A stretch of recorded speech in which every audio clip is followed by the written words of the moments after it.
Comme tu peux le voir, il y a 10 belles limites qui attendent d'être résolues et elles commencent du plus facile au plus dur, donc sois bien concentré.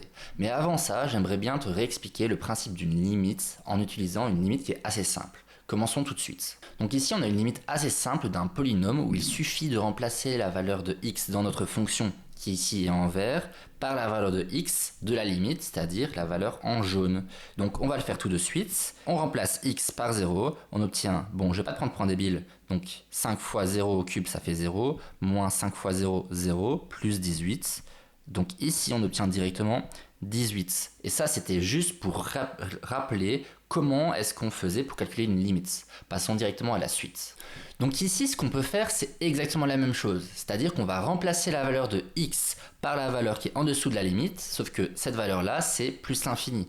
Donc on aura un petit problème, parce que si on le fait, on aura l'infini moins l'infini, et ça c'est une forme indéterminée. Donc ce qu'on va faire, c'est qu'on va utiliser une règle qui est assez pratique, et qu'on va utiliser par la suite, donc écoute bien. Cette règle, elle stipule que lorsqu'on a une limite quand x tend vers plus ou moins l'infini, c'est bien notre cas ici, d'un polynôme, c'est bien notre cas ici aussi, eh ben, on peut prendre le terme de plus haut degré. Ici, le terme de plus haut degré, c'est 5x³. Donc ça veut dire que notre limite équivaut à la limite quand x tend vers plus l'infini de 5x³. Une fois qu'on a fait ça, maintenant on peut remplacer x par l'infini et on n'aura plus de forme indéterminée. Pourquoi? Parce que si on remplace x par l'infini au cube ça fait l'infini, 5 fois l'infini ça fait l'infini, on aura simplement plus l'infini. Et là on a notre réponse finale. Cette prochaine limite elle est intéressante parce que ici on n'a plus un polynôme mais un coefficient de polynôme. Mais par contre, en fait la règle que j'ai expliquée juste avant elle s'applique toujours. C'est-à-dire qu'on va devoir garder le coefficient de plus élevé au-dessus, sur le polynôme du dessus, et le coefficient le plus élevé sur le polynôme du dessous. Donc c'est ce qu'on va faire tout de suite. Si on regarde le polynôme du dessus, notre coefficient le plus élevé, ça va être 2x², et pour en dessous, notre coefficient le plus élevé, ça va être 5x². Donc en fait, cette limite, quand x tend vers plus ou moins l'infini, c'est plus juste plus l'infini, mais on verra les conséquences que ça a plus tard, ça change pas grand-chose. Donc, on doit remarquer la limite quand x tend vers plus ou moins l'infini, de quoi nos coefficients les plus élevés, c'est-à-dire 2x² sur 5x². Une fois qu'on a écrit ça comme ça, on voit qu'on peut simplifier les x². Donc c'est ce qu'on fait. Ça veut dire que ça, on peut le réécrire comme la limite quand x tend vers plus ou moins l'infini de 2/5. Et en fait, quand on a la limite quand x tend vers un chiffre ou l'infini, n'importe, d'une constante, en fait, la réponse, ça va être la constante. Donc, ici, la réponse est simplement 2/5. Et là, on a fini. Pour cette troisième limite, la façon de procéder, ça va être vraiment la même. C'est-à-dire qu'on a bien une limite quand x tend vers plus ou moins l'infini, on a bien un quotient de polynôme, donc ce qu'on va devoir faire, c'est prendre le terme de coefficient le plus élevé au-dessus et le terme de coefficient le plus élevé en dessous. Donc, si on fait ça, on regarde tout de suite, au-dessus, le terme de coefficient le plus élevé, c'est 5x exposant 4, et en dessous, c'est x au carré. Donc, on réécrit notre limite, quand x tend vers plus ou moins l'infini, de quoi? De 5x exposant 4 sur x². Une fois qu'on a fait ça, on peut encore une fois simplifier nos x² et x exposant 4. Il va nous rester x exposant 2 au-dessus. Et donc, ça veut dire que notre limite vaut... Donc, on peut réécrire notre limite comme 5x au carré. Voilà. Maintenant qu'on a fait ça, on peut calculer notre limite, et c'est là que ça va intervenir. C'est là que le plus ou moins l'infini va être important. Qu'est-ce que ça veut dire? En fait, ça veut dire qu'on calcule la limite quand x tend vers plus l'infini, et quand x tend vers moins l'infini. Donc si je remplace x par plus l'infini d'abord, on obtient 5 fois plus l'infini au carré, et ça équivaut à l'infini au carré, c'est l'infini, 5 fois l'infini, c'est l'infini, donc plus l'infini. Mais ça, c'est seulement pour plus l'infini. Maintenant, si on avait regardé pour moins l'infini, je vais le mettre en dessous en vert, 5 fois moins l'infini, tout ça au carré, ça vaut quoi? Moins l'infini au carré, c'est moins fois moins, ça nous donne plus l'infini. 5 fois plus l'infini, ça nous donne aussi plus l'infini. Donc ça veut dire que dans ce cas-là, notre réponse, elle va être simplement plus l'infini. Et on a fini. Ici, on ne va pas y aller par quatre chemins, c'est exactement la même chose, c'est-à-dire qu'on a bien une limite quand x tend vers plus l'infini, on a bien un coefficient de polynôme, donc on peut bien appliquer la règle comme d'habitude. C'est-à-dire, on prend le coefficient le plus élevé au-dessus, 3x, le coefficient le plus élevé en dessous, 2x², on réécrit notre limite avec seulement ces coefficients, c'est-à-dire la limite quand x tend vers plus ou moins l'infini de 3x sur 2x². Comme d'habitude, quand on fait ça, on voit qu'on peut simplifier le x avec le x². Il nous reste quoi? Il nous reste, donc on doit réécrire la limite, on ne l'a toujours pas calculé, 2, 3 sur 2x. Une fois qu'on a fait ça, maintenant on peut calculer la limite. Comme d'habitude, on va remplacer le x par sa valeur, c'est-à-dire par plus ou moins l'infini. Ici, ça va nous donner quoi? 3 sur 2 fois plus ou moins l'infini. Donc quand on écrit comme ça, en fait, ça veut dire qu'on fait les deux calculs en même temps. Le calcul pour plus l'infini et le calcul pour moins l'infini. Mais dans tous les cas, ici, 2 fois plus ou moins l'infini, ça fait plus ou moins l'infini. Donc ça, je peux le réécrire comme 3 sur plus ou moins l'infini. Ok? Je ne suis pas obligé de mettre les parenthèses, mais je le fais. Et ça, qu'est-ce que ça vaut? Là, vous devez savoir tout de suite, ça vaut 0. Pourquoi? Alors, je vais le mettre en rouge, mais un réel. Alors, hop. Un réel divisé par plus l'infini, ça vaut 0. Et ça, c'est aussi la même chose pour un réel divisé par moins l'infini. Divisé par moins l'infini. Alors moi, ce que j'aime bien imaginer, c'est une tarte. Si on la coupe en deux, on a une grosse part. Si on la coupe en 10, on aura une petite part. Si on la coupe en 100, on aura une toute petite part. Bah alors imaginez si on la coupe en l'infini, bah en fait il ne nous reste plus rien. Voilà, on a fini. Revenons à notre limite numéro 4. Ici, a priori, on n'a pas un coefficient de polynôme. Donc quand on voit ça, en tout cas moi, ce que j'ai envie de faire, c'est de distribuer. Donc c'est-à-dire faire ceci et faire ceci. C'est une double distributivité. Le truc, c'est que quand on fait ça, bah on aura 3x fois 1, puis 3x fois moins 7x², etc. Et en fait, à la fin, bah on aura un polynôme. Donc si on regarde, on aura un polynôme qu'on aura distribué juste au-dessus, et en dessous, on aura aussi un polynôme. Donc finalement, on aura un quotient de polynôme, donc notre règle va pouvoir s'appliquer. Mais si on revient justement à cette règle, elle stipule quoi? Qu'on doit prendre les coefficients de plus haut degré. Donc on va prendre seulement ce terme-là. Donc, on va être intelligent, on ne va pas tout calculer, on va juste calculer les termes qui nous importent, c'est-à-dire le coefficient de plus haut degré qu'on aura à la fin sur le numérateur. Et comment est-ce qu'on obtient ce coefficient de plus haut degré? En fait, on va l'obtenir en prenant le coefficient de plus haut degré dans la première parenthèse et le coefficient de plus haut degré dans la deuxième parenthèse, parce qu'on va les multiplier à 2 et ça va donner notre coefficient de plus haut degré du numérateur. Donc si on regarde ici, ça va nous donner quoi? Donc dans la première parenthèse, c'est le 3x. Dans la deuxième parenthèse, le coefficient de plus haut degré, c'est le moins 7x². Quand je vais les multiplier, ça va me donner 3x fois moins 7x², ça équivaut à quoi? À moins 21x exposant 3. Ok? Et donc ça va être notre coefficient de plus haut degré de notre numérateur. Et si on regarde en dessous, pour notre dénominateur, notre coefficient de plus haut degré, c'est 4x².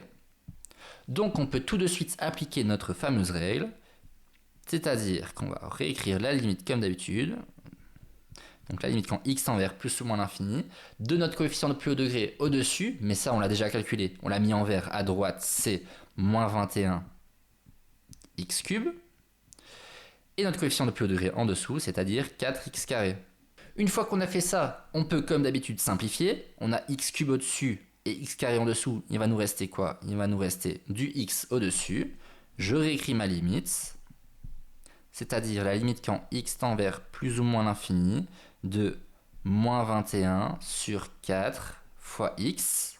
Une fois que j'ai fait ça, je peux calculer ma limite, c'est-à-dire que je remplace x par plus ou moins l'infini. Il va me rester quoi? Moins 21 sur 4 fois x, donc plus ou moins l'infini. Si on calcule ça, on va d'abord commencer par plus l'infini. Moins 21 sur 4 fois plus l'infini, on va avoir du moins fois du plus, ça va nous donner du moins. Donc je vais écrire moins, moins quoi? Moins l'infini. Et par contre, moins 21 sur 4 fois moins l'infini, ça va nous donner plus l'infini. Et donc là, il faut bien faire attention à la notation. On doit écrire moins plus l'infini. Ça correspond à quoi?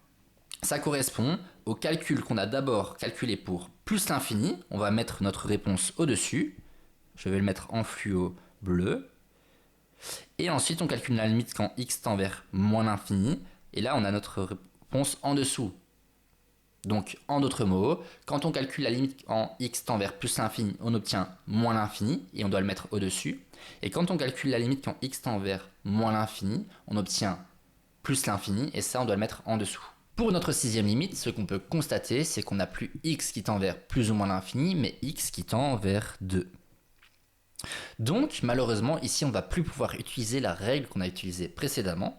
Par contre, on va pouvoir calculer la limite comme on a fait au tout début, c'est-à-dire en remplaçant x par sa valeur, enfin par la valeur de la limite, c'est-à-dire par 2, qui est en jaune ici.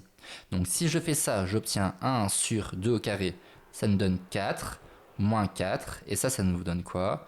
1 sur 0. D'ailleurs, je vais le mettre entre guillemets, parce qu'on ne peut pas diviser par 0. Par contre, une chose qu'on sait, c'est que, et d'ailleurs je vais le mettre en rouge, quand on a un réel, divisé par 0, ça vaut l'infini. Par contre, on ne sait pas si c'est plus ou moins l'infini, et pour ça, on va devoir faire un tableau des signes. Et ça, c'est ce qu'on va faire tout de suite. Dans ce cas-ci, quand on fait le tableau des signes, c'est pour étudier le signe du dénominateur. Donc, on va le faire tout de suite. On fait notre tableau que j'ai déjà tracé. Je marque x en haut à gauche, pardon. Ça, on le fait tout le temps, mais je pense que tu as l'habitude. Et ensuite, je dois marquer la fonction de mon dénominateur. J'insiste, seulement mon dénominateur. Ici, c'est quoi mon dénominateur? C'est x carré moins 4. Donc, je le marque ici à gauche, x carré moins 4. Et ensuite, je dois placer les valeurs qui annulent x carré moins 4 sur la barre horizontale. Sauf que, quelles sont ces valeurs? Eh bien, bonne question, on va les calculer. Pour les calculer, on doit égaler notre fonction, c'est-à-dire x carré moins 4 à 0. On peut faire ça, ce que j'ai écrit ici. Et ensuite, on remarque qu'en fait, on a une expression du second degré, parce qu'on a du x carré, on n'a pas de x cube, donc on a bien seulement du second degré. Quand on fait ça, on peut faire comme d'habitude, c'est-à-dire calculer le delta, et puis calculer x1, x2. Ça, c'est notre première méthode. Donc, on calcule notre delta. Puis, une fois qu'on a calculé le delta, on peut calculer x1 et x2. Et ça, c'est un peu long. Donc là, je vais proposer une autre méthode qui est beaucoup plus rapide. Tu vas le voir. Donc, en fait, quand on voit ça, x carré moins 4, on voit qu'on a un produit remarquable. Et ça, c'est super intéressant. Pourquoi? Parce que x carré moins 4, je peux le réécrire comme x moins 2 fois x plus 2, toujours égal à 0. Et quand j'écris ça comme ça, je constate qu'en fait, j'ai un produit égal à 0. Donc, on peut utiliser la règle du produit nul. Produit, on l'a bien. Nul, on l'a bien aussi. Qu'est-ce qu'elle stipule, cette règle du produit nul, cette RPN? Elle stipule qu'on doit prendre chaque terme, donc notre premier terme que je vais entourer en rouge, c'est celui-ci, et qu'on peut l'égaler à 0. Donc, je vais l'écrire en dessous. Donc, x moins 2 égale à 0. Ça veut dire que x égale à 2. Ça va être notre première réponse. Ou bien, on peut prendre notre deuxième terme, c'est-à-dire x plus 2. Je l'ai également entouré en rouge. Donc, je vais marquer ou. Et là, je vais remarquer x plus 2 égale à 0. Ça veut dire que x égale à moins 2. Et une fois qu'on a fait ça, on vient de trouver les deux valeurs qui annulent x carré moins 4. Une fois que j'ai calculé mes deux valeurs, je peux les placer sur ma barre dans mon tableau, c'est-à-dire moins 2 et 2, en faisant bien attention de les mettre par ordre croissant, le plus petit à gauche, le plus grand à droite. Une fois que j'ai fait ça, je peux mettre mes zéros en dessous. Pourquoi? Parce que ça annule notre fonction x carré moins 4. Et ensuite, je dois mettre les plus et les moins. Et alors là, on a une petite règle qui est que on doit regarder le coefficient de x carré Donc ici, notre coefficient c'est quoi? C'est 1, c'est 1 fois x carré. Donc je vais le marquer à droite. Notre coefficient que je vais appeler a, c'est 1. Comme notre coefficient est positif, donc on a bien que a est plus grand que 0, alors on peut mettre des plus à l'extérieur des 0. C'est-à-dire ici, les plus tout à droite et tout à gauche. Une fois que j'ai fait ça, je dois mettre le signe opposé entre les deux, c'est-à-dire le moins. Et là, on a fini notre petit tableau des signes. Donc ici, dans ce genre d'exercice, le protocole, donc la recette, ça va toujours être la même. C'est-à-dire qu'on doit calculer la limite à gauche et la limite à droite de notre fonction. Bon, ce sont des concepts qui peuvent être assez inquiétants, mais je vais y aller de manière brève, de manière assez vulgarisée. C'est-à-dire que la limite à gauche, en fait, c'est simplement quand on vient à gauche de notre valeur. D'accord? Et la limite à droite, c'est quand on vient à droite de notre valeur. Donc, si on regarde ici, j'ai déjà marqué la limite à gauche. Donc, en fait, on a la limite à gauche. Comment est-ce qu'on marque que c'est à gauche? On doit mettre 2 exposants de moins. Ça précise qu'on a la limite à gauche. De quoi? De notre fonction. Et ça, en fait, ça ne va pas changer. On aura toujours 1 sur 0. Pourquoi? Parce que quand on remplace x par 2, on aura 2 au carré. Donc 4 moins 4, ça va nous donner 0. Que je mets entre guillemets. Pourquoi? Parce qu'on ne peut pas diviser par 0. Et là, le truc, ça va être de trouver le signe du 0. Et pour ça, on va s'aider du tableau de signes. Donc, vu que on regarde la limite à gauche, on va venir à gauche, mais à gauche de quoi? À gauche de notre valeur de x, c'est-à-dire 2. Je l'entoure en rouge ici. 2, il est où? Il est ici. Donc, je prends mon fluo rose, je viens à gauche de cette valeur. Si je viens vers la gauche de cette valeur, je fais une flèche, je m'arrête à la valeur, et en fait, on voit que ma flèche, elle est sur du moins. Ça veut dire que mon 0, il va être en 0 moins. D'accord? Et en fait, ça va me donner quoi comme réponse? On l'a dit, un réel sur 0, c'est l'infini. Donc je sais déjà que ça va être l'infini. Et pour le signe, en fait, j'ai un 1 au-dessus, donc un truc positif. J'ai un truc négatif en dessous, donc ça va me donner moins l'infini. Une fois qu'on a fait notre limite à gauche, on va faire notre limite à droite. Mais c'est exactement la même chose. Un petit détail près, c'est que ici, pour marquer la limite à droite, on va marquer un plus et plus un moins. Ça semble logique. Donc, quand on calcule notre limite à droite, on vient à droite de quelle valeur? Du 2, ça n'a pas changé. Ok. Donc je viens vers la droite, de la droite jusqu'à mon 2. Je le mets en bleu. Là, on voit que ma flèche bleue, elle est sur le plus. Ça veut dire que mon 0 ici, ce sera plus un moins, mais un plus.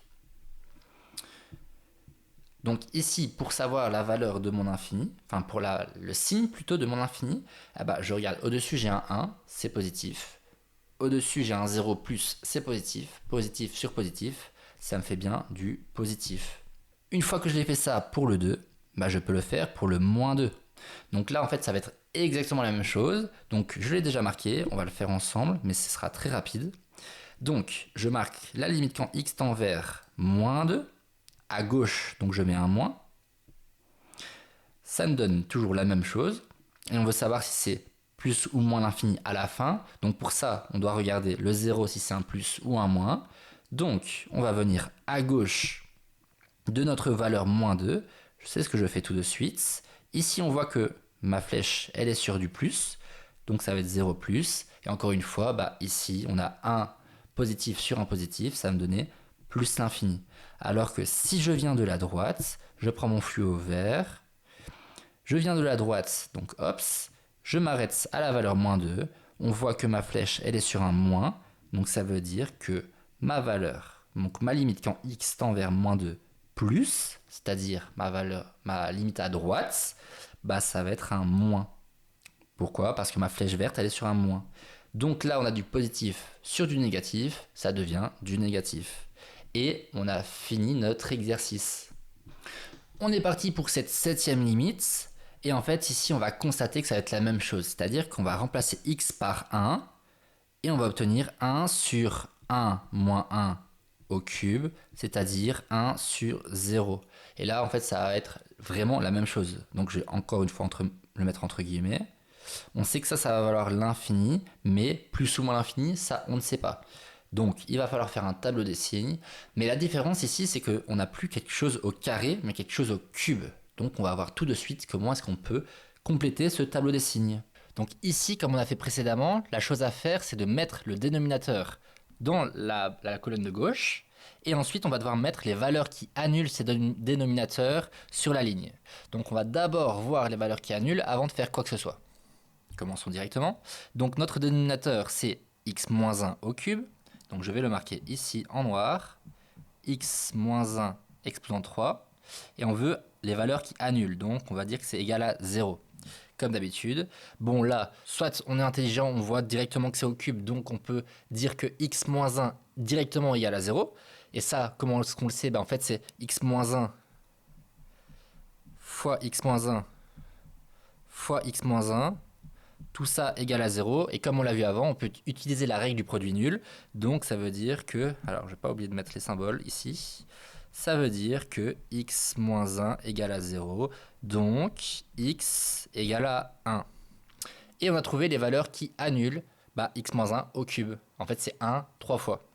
Et avant de placer mon dénominateur dans ma colonne de gauche, ce que j'aimerais bien vous expliquer, c'est que en fait, quand il y a un produit, comme par exemple ici, on a x-1 fois x-1 fois x-1, on a utilisé la règle du produit nul, on peut prendre chaque terme, ici, x-1, x-1 et x-1, et les mettre dans des lignes différentes, parce que c'est un produit. Ça, retenez-le bien, parce qu'on va le faire tout de suite. Donc on va mettre à chaque fois tous les produits sur des lignes différentes. Donc ça va nous donner x-1, x-1 et x-1. On doit mettre ensuite la valeur qui annule x-1, c'est-à-dire 1. On doit mettre les zéros, donc en fait c'est des zéros partout. Et là on va réfléchir à comment est-ce qu'on met le plus et le moins. Alors moi ce que j'aime bien faire, c'est prendre la valeur 0, regarder si c'est plus ou si c'est moins, et le mettre en fonction de ça. Donc là je vais prendre la valeur 0. Où elle se situe? Elle se situe ici, à gauche du 1. Ensuite je vais remplacer x par 0, donc x-1, où je remplace x par 0, ça fait 0 moins 1, ça fait moins 1. Donc moins 1 c'est négatif, donc je vais mettre un moins. Et en fait, je vais pouvoir le faire en dessous aussi, vu que c'est la même chose. Et si je mets un moins à gauche du 0, ça veut dire que je peux mettre un plus à droite du 0. Et ça, je peux le faire parce qu'en fait, on a une fonction du premier degré. On n'a que du x, on n'a pas du x carré, pas du x cube, etc. Donc je peux faire cette méthode. Une fois que j'ai fait ça, en fait, je vais mettre une ligne et je vais devoir faire la somme de toutes mes lignes. C'est-à-dire... regardez si ça fait un plus ou si ça fait un moins. Donc là, je remarque mon 0. À droite, j'ai que des plus, ça fait plus. Et à gauche, j'ai moins et moins, ça fait plus, pardon. Et plus et moins, ça fait moins. Donc j'ai moins ici. Pour, du coup, là, en fait, ça fait x moins 1 au cube. Et en fait, on retrouve notre dénominateur. Une fois qu'on a fait ça, on peut faire exactement comme avant, c'est-à-dire calculer la limite à gauche et la limite à droite de notre fonction. Donc, c'est ce qu'on va faire tout de suite. Je l'ai déjà noté. Donc, la limite à gauche, on doit l'écrire ici avec un moins, et la limite à droite, on doit l'écrire en dessous avec un plus. On commence par la limite à gauche. Donc, vu que, comme son nom l'indique, on doit venir par la gauche. Par la gauche de quelle valeur? De la valeur qui est en bleu ici, le 1. Donc, je viens, et je vois que c'est moins.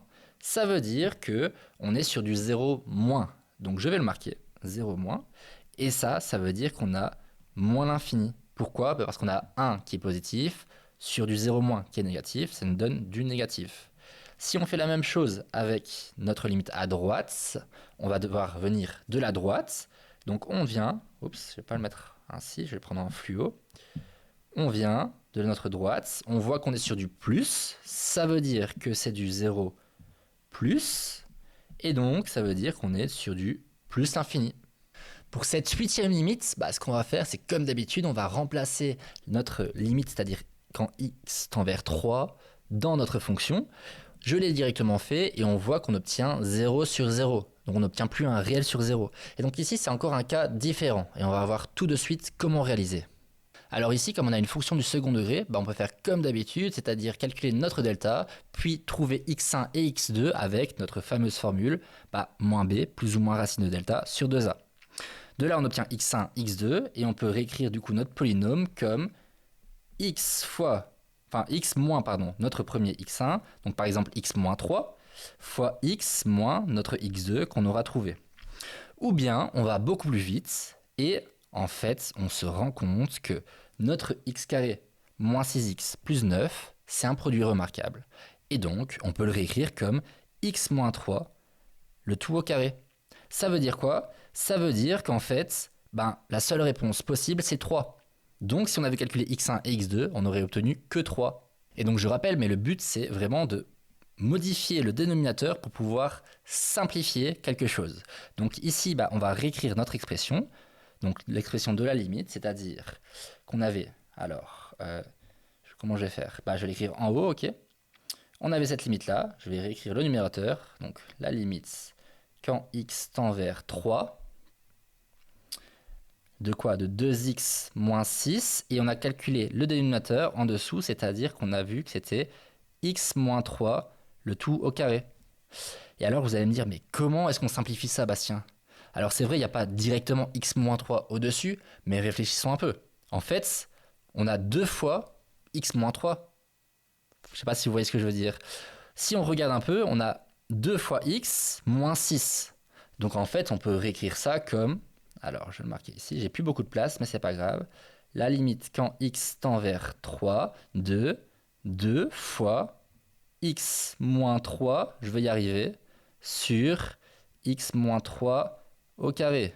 Alors, excusez-moi, je n'ai pas beaucoup de place, mais c'est pas très grave, parce que le x moins 3 qui est au-dessus, je peux le barrer. Pourquoi? Parce que je simplifie avec en dessous 1x moins 3, donc je peux barrer le carré. Et il va me rester quoi? Alors ici, je vais l'écrire en noir pour qu'on voit un peu mieux. Il va me rester la limite quand x tend vers 3 de 2 sur x moins 3. Et là, on a bien simplifié comme on le souhaitait. Donc, il ne reste plus qu'à remplacer x par la valeur de 3 et on verra ce que ça donne. Donc ici, j'ai réécrit la limite pour laquelle on peut la calculer. Comment? En remplaçant x par 3, et en fait, on obtient 2 sur 0. Et 2 sur 0, c'est exactement le même cas qu'on a vu à l'exercice d'avant, à l'exercice 7, c'est-à-dire un réel sur 0. Donc on sait qu'on va obtenir l'infini, sauf qu'on ne sait pas si c'est plus ou moins l'infini, donc on va faire un tableau des signes. Chose que je vais faire tout de suite, que j'ai déjà créé, que je vais aller très vite parce qu'on l'a fait juste avant. À gauche, tout à gauche, on doit mettre le dénominateur, c'est-à-dire x moins 3. Donc le dénominateur. Puis on doit mettre la valeur qui annule ce dénominateur ici, donc c'est-à-dire 3. On doit mettre un 0 en dessous parce que ça annule le dénominateur. Puis on doit mettre le moins et le plus. Comment est-ce qu'on fait? On place la valeur 0 ici, à gauche du 3. On la remplace dans x moins 3.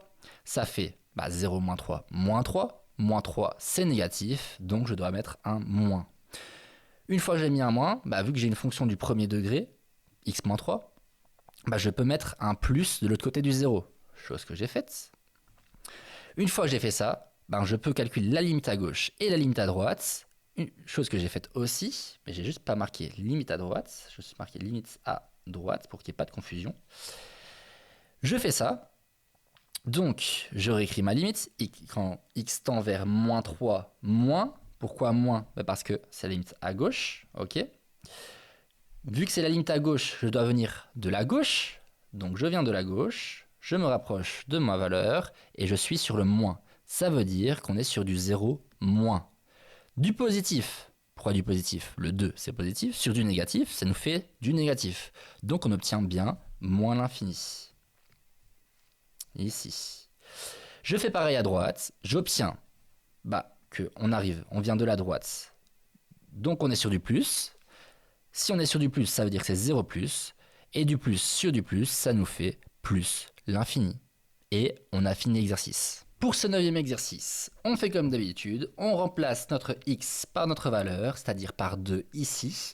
Je vous laisse calculer, mais on obtient 0 sur 0, c'est-à-dire qu'on obtient le même cas qu'avant. C'est-à-dire qu'on doit faire la même chose qu'avant, c'est-à-dire qu'on doit factoriser le numérateur et les dénominateurs pour pouvoir simplifier. et après il se passera des petits trucs et on verra ça par la suite. Mais on va commencer directement par ça.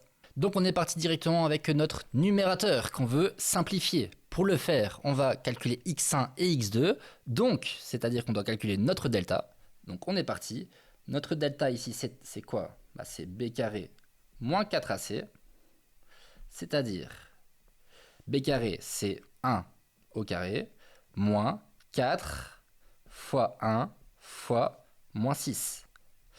Ce qui nous donne 1 au carré, 1, moins fois moins, ça nous donne plus. 4 fois 6, ça nous donne 24. Donc 1 plus 24, ça nous donne 25. Donc on sait déjà que racine de delta, ça vaudra 5. Super, on a un chiffre rond. On peut calculer. Je vais le faire ici à droite en noir. x1 et x2 avec notre formule, c'est-à-dire moins b plus ou moins racine de delta sur 2a. Avec ça, on obtient quoi? Alors, je vais l'écrire en dessous. Hops. Moins b, donc ça nous donne moins 1, plus ou moins racine de delta, on l'a calculé directement, ça valait 5, sur 2 fois combien? 2 fois 1, donc 2. Ce qui nous donne moins 1 plus 5, ça nous donne 4. 4 divisé par 2, ça nous donne 2. Donc notre x1, ça va être 2. En fait, ça, on le savait déjà. Ou bien x2, et là, on doit faire moins 1, moins 5, ça nous fait moins 6. Divisé par 2, ça nous fait moins 3. Donc on a x1 et x2. Donc ici, on va faire exactement la même chose avec notre dénominateur, c'est-à-dire x carré moins 4x plus 4. Alors, soit on peut calculer notre delta, chose que j'ai fait ici, on obtient 0, et en fait, si c'est 0, ça veut dire qu'il n'y a qu'une seule valeur, donc c'est-à-dire x1, avec notre formule moins b plus ou moins racine de delta sur 2a, ça nous fait 4 plus ou moins 0 sur 2, donc 2. Et ça veut dire qu'on peut réécrire x carré moins 4x plus 4 comme égal à x carré, enfin x moins 2, le tout au carré. Et en fait, on aurait pu le voir directement, que c'était un produit remarquable, et on peut le faire directement. Voilà. Donc maintenant, on va réécrire notre limite pour pouvoir simplifier tout ça. Faisons ça tout de suite. Une fois qu'on a fait ça, il suffit de remplacer du coup les expressions qu'on a trouvées dans notre fonction. On obtient ce que j'ai écrit. Ensuite, on voit qu'on peut simplifier parce qu'on a x-2 au-dessus. Alors, je vais le mettre en rouge. x-2 au-dessus et x-2 en dessous. Donc, le carré, il part. Ça veut dire que il nous reste la limite quand x tend vers 2. De quoi? De x plus 3 sur x-2. Sans oublier les parenthèses. On n'est pas obligé de mettre les parenthèses, mais je les mets quand même. Ensuite, on peut recalculer la limite. On aura quoi? 2 plus 3, ça nous fait 5. Sur 2 moins 2, ça fait 0. Et alors là, on retombe comme dans les cas qu'on a vus précédemment, que je vais réexpliquer très rapidement. On a un réel sur 0, donc on sait que ça vaut l'infini, mais on ne sait pas si c'est plus ou si c'est moins l'infini. Donc, on doit faire un tableau des signes, comme on a déjà fait. Chose qu'on fait directement. Quand on fait le tableau des signes, on doit mettre le dénominateur à gauche, chose que j'ai faite, x-2, c'est bien le dénominateur. Ensuite, on doit mettre la valeur qui annule x-2, c'est-à-dire 2. Parce que 2 moins 2, ça fait bien 0. D'ailleurs, vu que ça fait 0, on doit mettre un 0 en dessous. Voilà, c'est fait. Maintenant, on doit mettre les moins et les plus. Alors, pour faire ça, on peut faire ma technique avec le 0. On place le 0, on doit le placer à gauche du 2, vu que c'est plus petit que le 2. Et ensuite, on le remplace dans la valeur, dans l'expression x-2, c'est-à-dire 0 moins 2, ça nous fait moins 2. Moins 2, c'est bien négatif, donc on doit mettre un moins à gauche. Donc un moins en dessous du 0. Une fois qu'on a fait ça, vu que x-2, c'est une expression du premier degré, c'est que du x, on peut mettre un plus à droite sans se poser de questions. Quand on a fait ça, on peut calculer comme d'habitude notre limite à gauche et notre limite à droite. Donc commençons avec la limite à gauche. Vu que c'est la limite à gauche, on n'oublie pas de mettre le petit moins ici. Ensuite, on obtient 5 sur 0, comme d'habitude, mais 5 sur 0 plus ou 5 sur 0 moins, c'est ça la vraie question. Et pour savoir ça, vu que c'est la limite à gauche, on doit venir à gauche de notre valeur, avec la flèche rose. On voit qu'on passe sur le moins, donc c'est du 0 moins. Ça veut dire qu'on obtient 5 qui est un positif, un réel positif, sur du 0 moins qui est négatif, donc on obtient un moins l'infini, quelque chose de négatif. On fait pareil pour l'autre côté, la droite, donc on doit mettre un plus. Ensuite, on vient de la droite. Ça veut dire qu'on a du 0 plus. Donc là, on a du positif sur du positif. Ça nous fait du positif. Donc plus l'infini. Et on a fini l'exercice. Pour notre dixième limite, comme d'habitude, on remplace notre x par la valeur, c'est-à-dire moins 1 ici. On va obtenir, j'ai fait le petit calcul, je vous laisse regarder, mais on obtient 0 sur 0. Donc en fait, ça va être comme avant, c'est-à-dire qu'il va encore falloir factoriser le numérateur et le dénominateur pour pouvoir simplifier et voir ce qui se passe. Le problème ici, c'est qu'on a du x cube. Et donc, c'est pas toujours évident de simplifier, enfin de factoriser quand on a du x cube. Donc ici, ce qu'on va voir, c'est la méthode de Horner. Donc c'est parti, let's go. Donc cette méthode qui va nous permettre de simplifier ici notre numérateur, elle est surtout utile quand on sait déjà une valeur qui annule notre numérateur. Ici, on la connaît vu que quand on a remplacé x par moins 1, on a obtenu 0 sur 0. Donc on sait déjà que moins 1 annule notre expression. Donc ce qu'on va faire, c'est qu'on va noter moins 1 ici. Ensuite, on va marquer les coefficients de l'expression. Donc ici, devant le x cube, en fait c'est comme s'il y avait un 1. Devant le x carré, c'est comme s'il y avait un 3. Enfin, il y a un 3. Devant le x, c'est un 3. Et là, c'est un 1. Ce sont les coefficients. Ensuite, la prochaine étape, il faut descendre le premier chiffre. Donc, je le descends. Et là, maintenant, ça va être toujours la même chose. C'est-à-dire qu'on va devoir faire le chiffre que j'ai descendu fois moins 1. C'est-à-dire mon chiffre qui est à gauche. Donc, je fais ça. 1 fois moins 1, ça nous donne moins 1. Je le marque ici. Maintenant, je dois faire 3 plus moins 1. Donc 3 moins 1. Donc ça nous fait 2. Je le marque en dessous en noir. Et maintenant, on recommence ça toujours. C'est-à-dire qu'on fait 2 fois moins 1, comme avant. Donc 2 fois moins 1, ça nous fait moins 2. Puis je dois additionner 3 moins 2, ça fait 1. Que je marque en noir. Et ensuite, comme d'habitude, je fais fois moins 1. Donc 1 fois moins 1, ça nous fait moins 1. Et 1 moins 1, ça nous fait 0. Et donc tout ça, ça veut dire quoi? Ça veut dire qu'on peut réécrire notre numérateur, c'est-à-dire ceci. Hop, je vais le redéplacer ici. On peut l'écrire comme, premièrement, x plus 1. Pourquoi? Parce que on reprend la valeur qui est ici. Et vu que c'est moins 1, on doit mettre le signe opposé, donc plus 1, fois, et alors ici ça va être important, ce qu'on a calculé ici, on va le mettre là avec les bons coefficients, c'est-à-dire, avec les bonnes expressions, avec les bons x. C'est-à-dire que le premier chiffre, ça va plus être du x cube, mais du x carré. Donc là, ça va être 1 fois x carré, plus 2 fois x, plus 1. Voilà, et là, on a bien factorisé notre numérateur. Et donc maintenant, ce qu'on va faire, c'est la même chose, donc la méthode de Horner, avec le dénominateur. Donc ce que je te propose, c'est que tu mettes pause à la vidéo, si tu as bien compris, pour essayer de le faire tout seul, et après tu reviens tout de suite. Fais attention, parce que ici, il n'y a pas de x carré. Ok? On va voir ça tout de suite. Donc, la méthode de Horner. On met le moins 1, on prend le coefficient. Ici, le coefficient de x cube, c'est 1.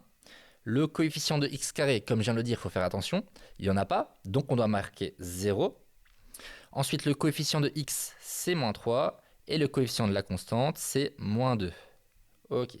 Première étape, je descends mon premier chiffre, c'est 1. Deuxième étape, je fais fois le chiffre qui est à gauche, c'est-à-dire toujours moins 1. Ça n'a pas changé. Ça vaut donc moins 1. Ensuite, je dois additionner. 0 moins 1, ça fait moins 1. Et on recommence. C'est-à-dire qu'on fait fois moins 1. Ça nous donne 1. On additionne moins 3 plus 1, ça nous fait moins 2. On recommence, on fait fois moins 1, ça nous fait 2.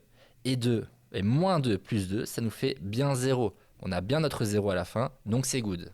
On a fait ça, pourquoi? Parce qu'on a notre expression ici, que je vais déplacer et je vais mettre ici, qu'on peut réécrire comme x plus 1. Pourquoi? Je rappelle, c'est parce qu'on a le moins 1 qu'on doit mettre ici, et on doit prendre le signe opposé. Ensuite, on met l'expression qu'on a trouvée ici, c'est-à-dire une fois x carré moins une fois x moins 2.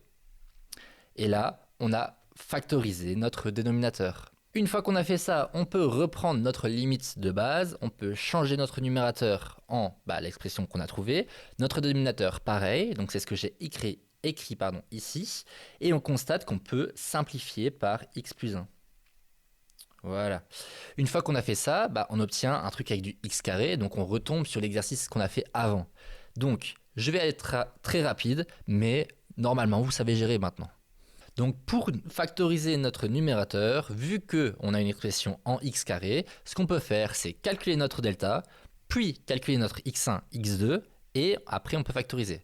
Ou bien, on remarque directement que c'est un produit remarquable, et qu'en fait, on peut l'écrire comme x plus 1, le tout au carré. Ça, c'est une première chose. Pour le dénominateur, on peut faire pareil, c'est-à-dire calculer x1 et x2. On calcule x1, on obtient moins 1. Ça, on le savait déjà. Et on calcule x2, on obtient 2. Donc, ça veut dire qu'on peut réécrire notre dénominateur comme x plus 1 fois x moins 2. Une fois qu'on a fait ça, on le remplace dans notre limite. Donc, notre limite, ça devient ceci. Ensuite, qu'est-ce qu'on remarque? On remarque qu'on peut simplifier du x plus 1 avec du x plus 1. Donc au-dessus, le carré va partir. En dessous, le x plus 1 va partir. Il nous reste quoi? Il nous reste la limite, ici, quand x plus 1 sur x moins 2. Ici, on peut recalculer la limite, c'est-à-dire on remplace x par moins 1. Ça nous donne quoi? Moins 1 plus 1 et moins 1 moins 2. Donc, ça nous donne 0 sur moins 3. Donc ici, on n'a pas du 0 sur 0, on divise par moins 3. Donc ça, on a totalement le droit. Donc la réponse, c'est tout simplement 0. Vous aurez pu me dire, mais en fait, Bastien, c'est du positif sur du négatif, donc la réponse est négative, donc ça va être moins 0. Mais en fait, moins 0 et 0, c'est la même chose. Donc, on a fini. C'était Bastien, ne t'abonne surtout pas. Je te dis ciao, et c'est ciao.